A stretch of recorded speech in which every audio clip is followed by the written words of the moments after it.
Hi friends, welcome back to my channel. ఈరోజు మన ఛానల్లో హెల్దీగా పుదీనా చట్నీని ఏ రైస్లోకైనా బ్రేక్ఫాస్ట్లోకైనా టేస్టీగా జస్ట్ 5 మినిట్స్లో ఎలా ప్రిపేర్ చేసుకోవాలో ఈ వీడియోలో చూద్దాం. చూడండి. దీనికి ముందుగా మనం ఒక కట్ట పుదీనాని నీట్గా వాష్ చేసుకొని పొడి క్లాత్లో వేసుకొని తుడుచుకొని పక్కన పెట్టేసుకోండి. అలాగే ఇందులో వేసి వేయించుకోవడానికి ఒక 2 స్పూన్ల ధనియాలు, 1 స్పూన్ జీలకర్ర అండ్ కొన్ని వెల్లుల్లి రెబ్బలు, అలాగే నిమ్మకాయ సైజ్ అంత చింతపండు, 5-6 పచ్చిమిర్చి, కరివేపాకు, నువ్వులు, 1/2 స్పూన్ మెంతి పిండిని కూడా తీసి పక్కన పెట్టేసుకోండి. నెక్స్ట్ స్టవ్ ఆన్ చేసుకొని ఇందులో సరిపడా ఆయిల్ వేసుకొని కొంచెం కరివేపాకును వేసి వేయించుకోండి. నెక్స్ట్ అలాగే ఒక 5-6 పచ్చిమిర్చిని కూడా వేసి వేయించుకోండి. ఈ పచ్చిమిర్చి వేగిన తర్వాత ఒక ప్లేట్లోకి తీసుకొని ఇదే ఆయిల్లో కొన్ని వెల్లుల్లి రెబ్బలు, అలాగే కొన్ని ధనియాలు, జీలకర్ర వేసుకొని వేయించుకోండి.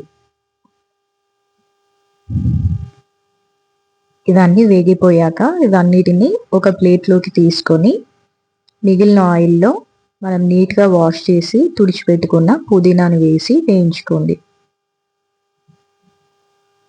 ఈ పుదీనా మొత్తం పచ్చివాసన పోయేలాగా మంచిగా క్రిస్పీగా వేయించుకొని ప్లేట్లోకి తీసుకోండి. నెక్స్ట్ అలాగే ఇందులో ఒక 1/2 కప్ నువ్వుల్ని వేసుకొని 1 నిమిషం పాటు వేయించుకొని పక్కకు తీసేసుకోండి. నెక్స్ట్ ఇందులోనే ఒక నిమ్మకాయ సైజ్ అంతా చింతపండు వేసుకొని ఉడికించుకోండి. నెక్స్ట్ అలాగే మనం ముందుగా వేయించుకొని పక్కన పెట్టుకున్నవన్నీ మిక్సీ జార్లో ఇలా 1 by 1 వేసుకోండి. వేసుకొని ఇందులోనే ఒక 1/2 స్పూన్ మెంతిపిండి వేసుకోండి.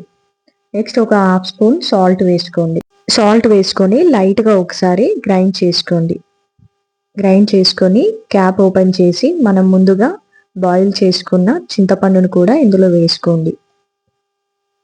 వేసుకొని క్యాప్ పెట్టేసుకొని మెత్తగా పేస్ట్ లాగా గ్రైండ్ చేసుకోండి.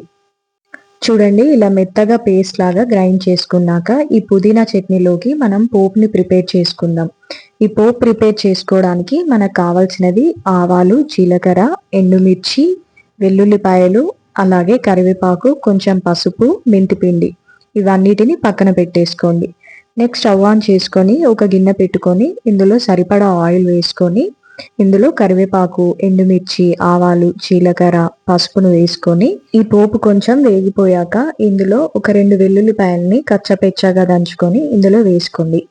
అలాగే ఇందులో ఒక చిటికెడు మెంతిపిండిని కూడా వేసుకొని స్టవ్ టర్న్ ఆఫ్ చేసుకొని మనం ముందుగా గ్రైండ్ చేసి పెట్టుకున్న పుదీనా చట్నీని ఈ పోపులో వేసుకొని ఇలా ఒకసారి మిక్స్ చేసుకొని ఒక గిన్నెలోకి పక్కన తీసేసుకోండి. అంతేనండి, చాలా సింపుల్. పుదీనా చట్నీ అయితే రెడీ అయిపోయింది.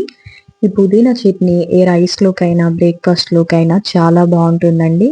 నేను చూపించిన విధంగా ఇలా ఒకసారి పుదీనా చట్నీని ట్రై చేసి ఎలా వచ్చిందో మీ ఫీడ్బ్యాక్ని కింద కమెంట్ చేయండి.